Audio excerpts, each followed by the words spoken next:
Alors que l'administration Trump annonçait lundi 14 avril le jet de 2,2 milliards de dollars de subventions à l'université de Harvard, une nouvelle décision a vu le bois de fer engagé avec le monde académique. Des milliers d'étudiants étrangers ont vu leur visa évoqué de manière soudaine, parfois sans explication. Ian Texas et sont plusieurs centaines à faire face à une possible expulsion, menaçant ainsi leurs études et leur avenir. À 26 ans, une étudiante indienne vit aux États-Unis depuis 4 ans, légalement, insiste-t-elle. Après un master en ingénierie mécanique et décroche un emploi dans une entreprise américaine, elle travaille 2 ans, comme le lui permet son visa. Jusqu'à un appel téléphonique il y a 10 jours. Juste un appel m'informant que mon visa a été révoqué, ce qui veut dire que mon permis de travail valable jusqu'en février 2026 est aussi annulé. Je ne sais pas pourquoi, tout ce qu'on m'a dit c'est que c'était lié à une activité criminelle.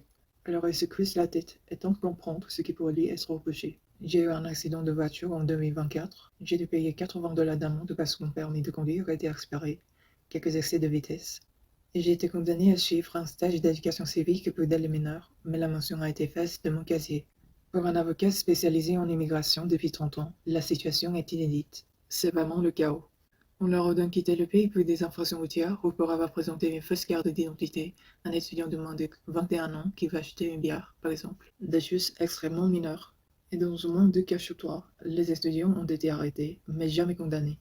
Si elle est décidée à se battre coûte que coûte pour investir la décision, de nombreux étudiants étrangers ont préféré jeter l'éponge.